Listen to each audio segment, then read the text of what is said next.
Now for our next keynote speaker. We could easily spend an hour listing his accomplishments. He is who I think of when I hear the term global citizen. He not only started a massive hedge fund himself and ran it for decades, he's also done a massive amount of good all over the world. A child of two educators who met and married in the Peace Corps, Whitney has applied his prodigious talents to issues of education, healthcare, and justice on multiple continents. Recently, he turned his attention toward Ukraine, where people are defending their democracy every day with their lives. Their fight and our fight to save our own American democracy are one and the same. Victory in Ukraine fully depends on our own democracy's survival. Can you imagine what the state of Ukraine would be like right now if Biden were not president? Thank God we don't have to.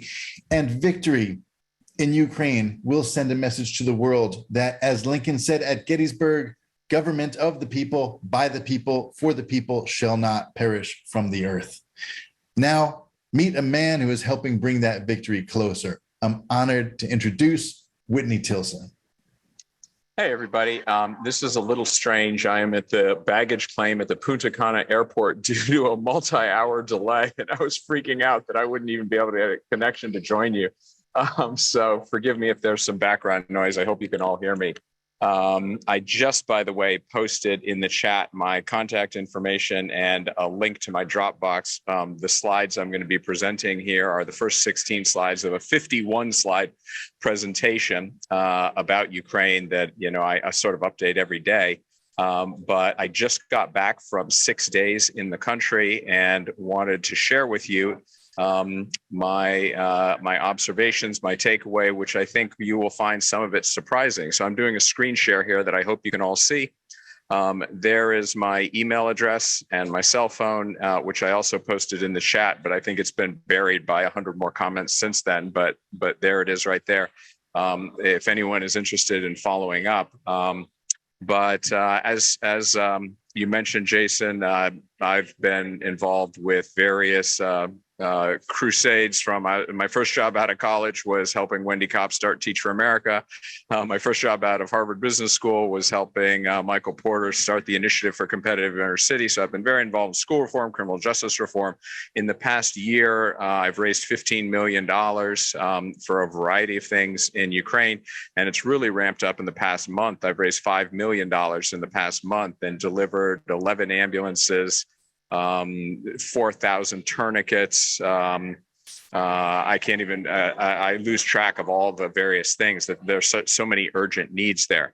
That's in my 51 slide presentation. What I want to share with you is the big picture, sort of political, why I'm optimistic. And in many ways, my message about Ukraine mirrors Robert Hubble's message about the state here in the United States. It's a very optimistic message.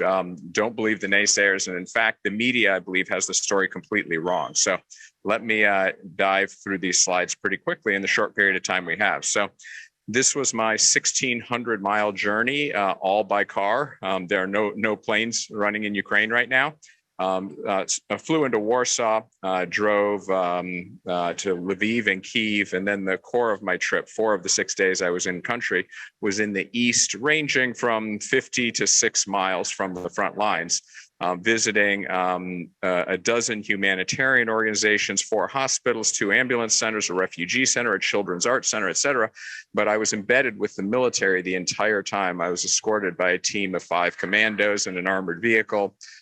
Some of the things I'm doing in Ukraine are helping the military, which actually makes me a potential subject of interest, let's just say, to the Russians.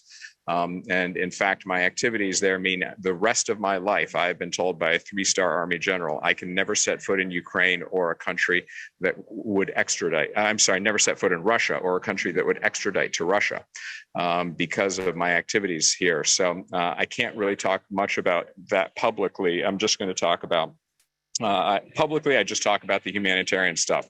On the side, I'm helping Ukraine win the war because that's the best way to end the humanitarian crisis, of course. So let me talk about sort of big picture, my big takeaways. Pretty much everything you hear in the media is wrong about this war. Morale in Ukraine is extremely high. Ukrainian forces are decimating the Russians every single day with increasingly sophisticated tactics, weaponry, and surveillance equipment. I know this because I saw it with my own eyes 6 miles from the front line 5 days ago. Every single day, Ukraine is getting a little stronger and Russia is getting a little weaker. Everyone knows that Ukraine is going to go on a counteroffensive. It's up to them, of course, to expel the Russian invaders from their country. I have no particular information about when it will take place, but I know the Ukrainians are just itching to kick these Russian mofos out of their country. The words they use to describe the Russian invaders are very colorful. Let's just say that.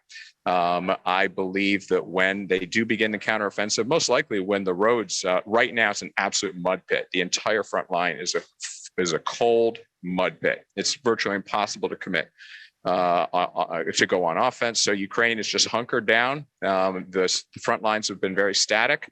And the Ukrainians have just been, as one of my favorite line of the week was from one of the drone pilots he said, my hobby is killing Russians. This is an absolutely brutal war. Let's be very clear about what has to happen here. The Ukrainians are going to have to militarily destroy every Russian piece of equipment and every Russian soldier on their territory, because there is no other circumstances under which Putin, I think, is going to, just retreat and sign a peace treaty, right?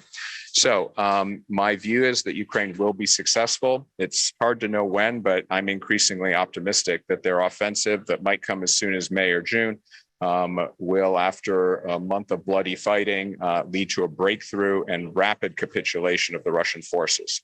So why should we care about this? First and foremost, it's a moral imperative, I believe. This was an unprovoked invasion. The Russians on a widespread scale have committed mass atrocities, murder, rape, torture, crimes against humanity, and we should stand up against that. This is what I saw in Dnipro 7 days ago. The largest city in the eastern part of Ukraine, an errant Russian missile struck an apartment building and absolutely obliterated part of it in the middle of an afternoon, killing 46 people, leaving 180 people homeless. Much more common is this little town here that I went to visit and spent an hour or two in. That's me standing in the rubble of a church. This was a town of 7,000 people, a peaceful farming village that had probably been there for 1,000 years.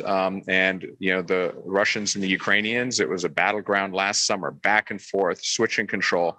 And so, no doubt the church was bombed because Ukrainian soldiers were using it for shelter and fighting. And so the Russians called in an airstrike. If you look in the lower left, it's sort of hard to see, but those are basically homes and rubble. A village of 7,000 people is down to a population of 7 people who refuse to leave their village and live in the rubble of their homes. There is not one intact building in the entire town. So, putting on my geopolitical hat, I was an international relations major undergrad, worked at the U.S. Embassy in Santiago, Chile in 1988, lived and traveled to 77 countries now around the world. From a geopolitical standpoint, this is a war we must win. Putin cannot be allowed to have a victory here. If it is allowed to stand, kiss NATO goodbye, where does Putin attack next? I think it's an open invitation for China to invade Taiwan. And now you're looking at the end of human civilization when a direct confrontation between nuclear powers, right?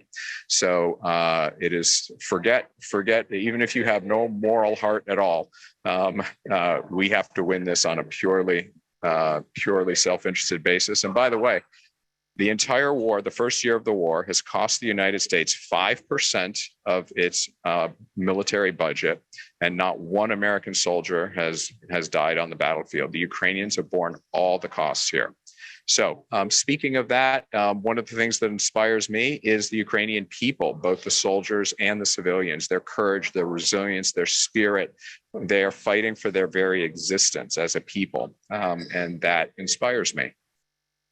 So these are pictures from my various visits to various refugee center, a wonderful organization called TAPS in Dnipro, where they have 200 volunteers, 38 volunteers show up in the refugee center in a seventh largest city called Kryvyi Rih. 200 volunteers show up at another center in the city of Dnipro. And here are pictures of all the things they're doing, making candles that soldiers use, special candles that soldiers use to stay warm in the trenches. The picture in the upper right is sort of a funny one. It's a sewing circle of 5 women, and they're around a naked mannequin wearing like a fishnet outfit. And you think it's sort of kinky, right? Well, actually, what they're doing is they're sewing threads on it, thousands and thousands of threads that turn it into a camouflage outfit for a Ukrainian sniper, either white for the winter or brown for the summer. So the other women down in the lower middle are not sewing, they're tying little pieces of fabric, thousands of them, to create a camouflage net, right? So the Ukrainian people are all in supporting the military effort here to expel the invaders. I also spent half my time visiting military bases, was embedding with a frontline drone unit 6 miles from the front a week ago. Everything I saw convinced me that the Ukrainian military is strong and getting stronger. In other words, they are taking losses on the battlefield, but there is more than being made up by the number of new recruits, volunteers. They don't even have a draft. How many Russians do you think are volunteering to sign up to go to Bakhmut? I think that answer is 0. In Ukraine, hundreds and hundreds of Ukrainian men every single day are volunteering, knowing that they're going to get sent to the meat grinder in Bakhmut because they want to fight for their country and they believe they're winning, and they are winning. So why is everything you hear in the media wrong? Well, here is the media narrative. You open the paper every day. Here's the narrative. Number 1, it's a war between mighty Russia and little Ukraine, and the Ukrainians are just barely hanging on. The Russian missiles are raining down on Ukrainian cities. I'm sure you saw the headlines a week ago. I was in Dnipro when missiles hit there. Number 3, Russia is inflicting tremendous suffering on the Ukrainian people who are demoralized. Number 4, Russian military is inflicting great damage on the Ukrainian military who are running out of ammunition. And number 5, Russians are about to capture Bakhmut. Every single one of those statements is totally false in my view. So 1, this is not a war between Russia and Ukraine. This is a war between Russia and all of NATO, most importantly, the United States, who has vastly better technology and deeper resources. The 81 missiles, periodically, the Russians are shooting missiles mostly aiming at knocking out the power. It knocks out the power in major cities in the east for a couple of days. Militarily, it's absolutely ridiculous and useless.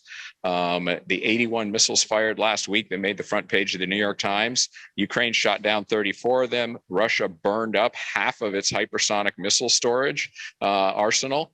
And it killed 6 unfortunate people. For perspective, 100 Americans die every day in car accidents. Like 6 is just not it's tragic, but it is not a material number in any way in a country of 44 million people. So this was an act of desperation and weakness in my view. The biggest shock to me is driving around even the cities in the east. Completely normal. If you were blindfolded and taken there and drove around, you would have no idea there was a war going on. The restaurants are open, the trains are running, there is no starvation. Every once in a while, the power gets knocked out, takes them a day or 2 to restore it. But the Ukrainian people, look, the economy is in a recession for sure. The cities that have been conquered, like Mariupol in the east, have been completely devastated. But the most of Ukraine's major cities were never taken by the Russians and are shockingly normal. The country is united, corruption is down, morale is high. The idea that the Ukrainians are somehow about to give up because the lights go out for a couple of days is beyond ludicrous. It just pisses them off and makes them more resolute. So far from being demoralized, they hate the Russians with a passion. And it's important to understand, there are no circumstances under which the Ukrainians will surrender short of getting back every inch of their territory. Putin can resort to nukes. And the Ukrainians will still not surrender. That's mostly good news, but it does mean that this war only has one possible ending, Ukrainian victory. Otherwise, they will never stop fighting. So Ukraine, good news is they are winning on the battlefield. With 5% of our military budget, the Ukrainians have decimated Russia's conventional forces. An estimate of half of all of Russia's tanks, artillery, missiles, ammunition, trained men are missing. It's not clear that there are any well-trained, well-equipped units anywhere in Ukraine right now. That's why I think one of the reasons why I think when Ukraine goes on the counteroffensive, they will surprisingly quickly. It'll be brutal and bloody for a couple weeks, but Russia is losing 1,000 men a day, not every single day, and nobody really knows the number. Russia itself doesn't know the exact number, but it's roughly doubled in the past couple of months as they've turned, the Ukrainians have turned Bakhmut in particular into a charnel house for the Russians. The soldiers describe it as a zombie apocalypse. These untrained men, often pulled out of prisons, just marching across with no air support, no artillery, no body armor, into entrenched Ukrainian positions. And so, yeah, they're inflicting some damage on the Ukrainians, but the best estimates I've heard, somewhere between the casualty and death ratio, somewhere between 5 and 10 to 1 in the Ukrainians' favor, because they're dug in and entrenched on their home territory. And for some bizarre reason, it makes no sense whatsoever what the Russians are doing. Now, for perspective, 1,000 men a day, well, you're like, okay, Russia has a population of 144 million. Maybe they can keep that up for a while. On the other hand, in 10 years in Afghanistan, Russia lost 15,000 men. They're losing that every 2 weeks on the front lines in Ukraine. So, and by the way, defending Bakhmut, they're not even using their first line troops. They're saving those up for the counteroffensive, the guys who know how to attack a bunker and so forth. They're putting their relatively new recruits, the territorial defenses, the people who've joined in the past year, who are very quickly becoming hardened soldiers, but it's their second tier troops that the Ukrainians are using to decimate the Russians. So I think time is on Ukraine's side. Ukraine is suffering for sure. Let's not forget about millions of refugees within the country and outside the country, and families separated and so forth. But from a military perspective, every day Russia's forces are being depleted, and I don't think Russia is able to replace the men and materiel that's being lost. Whereas Ukraine's losses are much lower because they're just sitting there playing defense. And every day I saw it in Poland, because I came in and out of Poland, and you see the big flatbed trucks carrying the tanks, the armored fighting vehicles, the artillery, etc. So Ukraine is losing some men and material every day, but I think on a net basis, I cannot prove this, but I have strong reason to believe that on a net basis, Ukraine is getting stronger in terms of men and material every day, and Russia is getting weaker. So this town, Bakhmut, is a classic example. It's a completely strategically insignificant small city of 73,000 people. And Ukraine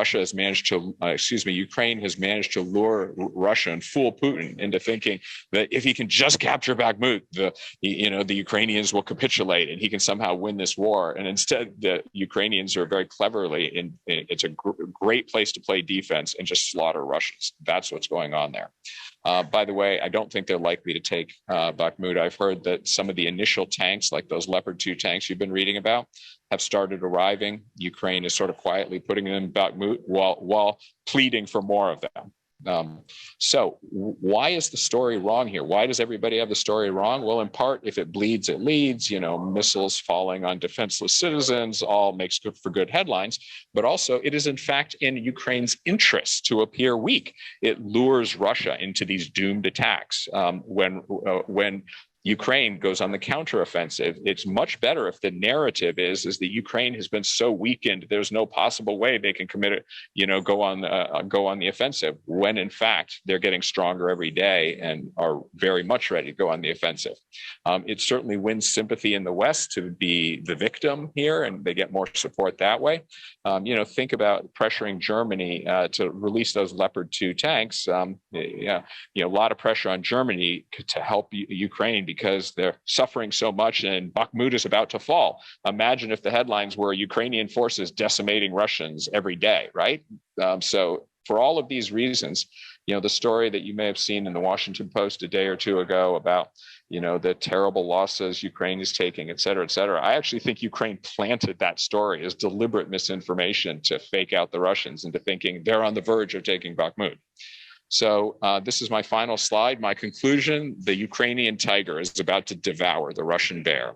Within a few months, as soon as the roads harden, I think Ukraine goes on major offensive. They have mapped, thanks to our satellite technology, but also drones that I've seen in action, little consumer drones. They have mapped the entire battlefield. They know where literally down to the last Russian soldier, they know where they are. They know which bunkers they're in. They know where everything is. So it's hard to go on offense, and the Russians still have a lot of men and material. So it will be tough fighting, but the Ukrainians will have the advantage of getting stronger and stronger. A lot of our materiel, they're fighting on their home. They're fighting on their home court, fighting for their country. So there's a massive difference in motivation, but also they have perfect information about where the enemy is, right?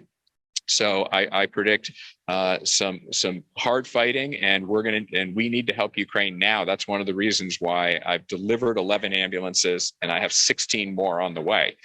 They don't need them right now desperately. They definitely can use them, but they're going to need all the tourniquets and ambulances and so forth, because to take back their country, Ukraine's going to have to. There's going to be a lot of losses, much heavier losses on the Russian side, no doubt, but on the Ukraine side as well. But Ukraine, it doesn't matter to them. They will pay any price to kick the Russians out and take back their country. So that is my presentation. I hope I got that in under 15 minutes. And again, I'll post in the chat both my contact information and a link to the full slide deck for anyone who's interested. Whitney, I cannot tell you how moving that is that you are broadcasting from the baggage claim. You were actually in country just 6 days ago or whatever that was. I really do think that you are helping save democracy in Ukraine. It's the parallels to what you are doing there and what everyone who's supporting what you're doing is doing there, and what Field Team 6 is trying to do here by protecting democracy in the U.S. They are aligned. I'm very grateful for you. I'm very grateful to Dr. Carol Maxim for introducing us to you and for inviting you to participate in today's summit. Please stay safe. We've been sharing your contact information as you've been going through that slide deck. So people should have your contact information in the chat. Yeah, I just posted it again, by the way. And actually, there's one final point I wanted to make, which is the greatest risk Ukraine faces right now is a bunch of idiots like DeSantis saying this is just a territorial dispute. As usual, to their credit, most of the Republican Party is still on board, but it's really Democrats who are leading on this. And look, if Ukraine were to suddenly lose the support of the U.S., that would be catastrophic for them. They wouldn't lose the war, but it would prolong it by years. And so when DeSantis came out with that comment, which sadly reflects in the idiot fringe of the Republican Party, which isn't, I'm not sure it's the fringe, maybe it's the core these days. That's something, we all need to fight against. Agreed, 100%. Yes, and we think that registering more Democrats will make sure that the democracy prevails here at home and can continue supporting Ukraine for as long as need be, as Biden says. With that, I'm going to turn it over to Jason. Jason Berlin, founder of Field Team 6. Yes, thank you so much, Whitney. Thank you, Dr. Carol Maxim, for introducing us. And Whitney, I think you downplayed your role there, but just to shine a light on it again, you were able to secure investment that basically bought a fleet of ambulances, and I mean among other things, and yes, that's in a different way. Those ambulances, that's what our voter drives try to be, are the ambulances for democracy, and create the voters, empower the new democratic voters that will keep democracy going across the world. This work has global ramifications. Thank you so much for what you do and this amazing uplifting news that we could not get from literally any other place. My pleasure.